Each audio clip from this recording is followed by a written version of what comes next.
Alright, so in the previous video we talked about the detailed explanation of the problem.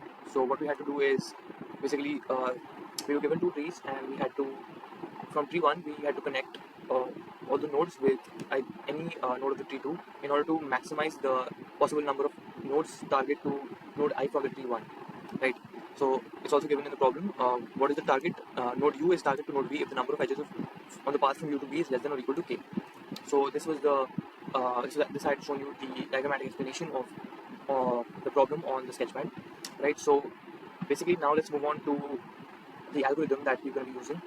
So firstly, the most important thing that we had to note in the previous video is that we would be obviously making two vectors, that is res1 and res2, and in order to traverse the tree, you know, the basics are either by DFS or BFS. So basically first step would be to pre-calculate tree 2's target nodes from each node within k minus 1 distance. This is what we discussed here, right? So we need to pre-calculate that for tree 2 because that will be the constant and that will not be changing, right? So once we've done that, we can move on to finding the maximum target nodes count from 1, that is the maximum element, so that we can name it as maximum target count. And then we find the target nodes count for each node of tree 1. So each of the nodes we'll consider and we find the target nodes count for them. Mind you that they would be basically at distance k, so we'll apply DFS for distance k for tree 1, and for tree 2 we are applying it for k minus 1. And finally we add the max element that we have received, which is the max target count from this res2, and add it to all the elements of the res1 in order to reach our final answer, which I had already discussed in detail in the previous video. So now in this video we're going to be going over the solution or the algorithm, the code part basically. So basically I'll explain to you in detail. So firstly we have this is the function that was given, that is maximum target nodes. So that is taking edges 1 and edges 2 as input, and also with the k. So edges 1 is basically the 2D integer array for the tree 1, and for the tree 2 is edges 2. Okay, so n and m are the sizes. So as you can see, the lengths are n, edges 1 dot size plus 1 and edges 2 dot size plus 1. So what we need to do is again we are creating res1 and res2.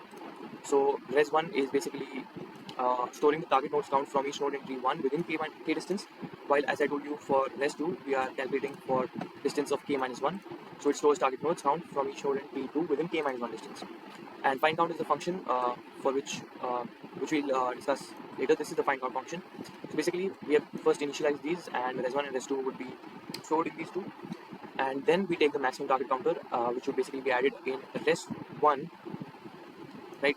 So that is the maximum element of res2, and for I is equal to 0, I less than res1 dot size. So we're going over the res1, and for in each element of res1 we'll be adding this as I discussed here in this on the sketchpad, right? So we're adding the same maximum element in order to receive this. So I hope your logic is clear from the previous video. If you're not familiar with that logic, you can go check that out. With the video would be in the description. So now and finally we return the result 1, which is our output, since we have already added the max target counter.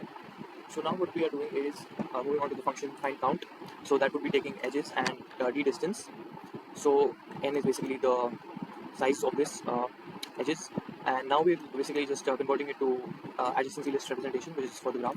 So unordered map int comma vector of int.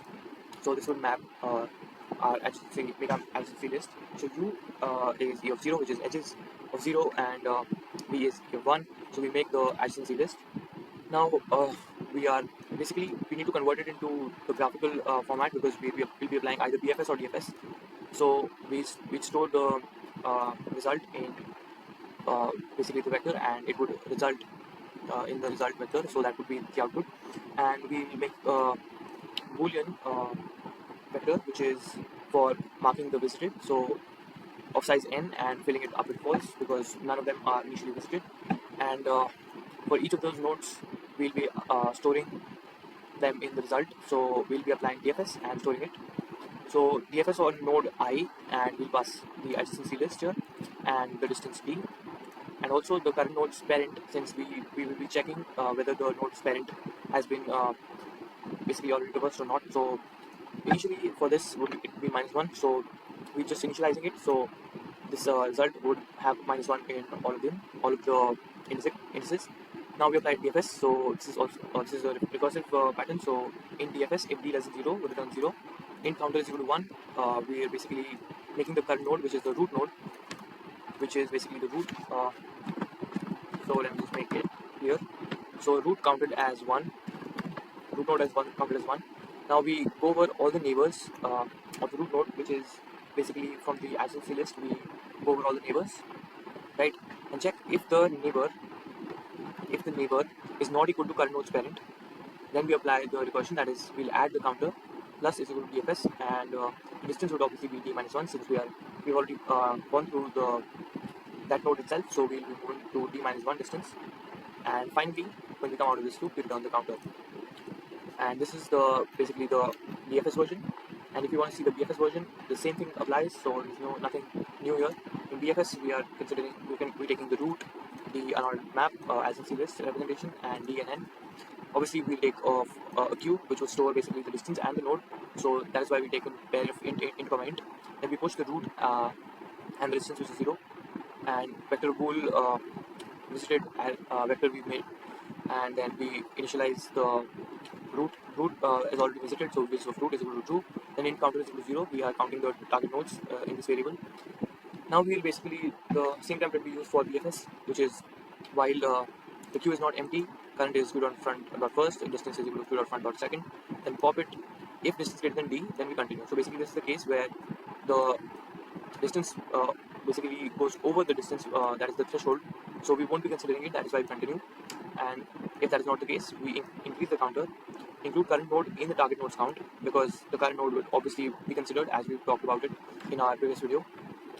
Then visit neighbors of current node, right? So for auto neighbor in the adjacency list of current, so adjacency of this, so if not visited of neighbor, if that neighbor is not yet been visited, then we visit it, that is we set visited of neighbor as true, and we also push the neighbor along with distance plus 1, because we're moving on to a neighbor, which is basically we're considering a distance of plus 1 than the initial one. So that's why distance plus 1. And then finally, once we come out of this while loop, we return counter, and that's the BFS solution. All the other things remain the same, and yeah, that's it about the problem.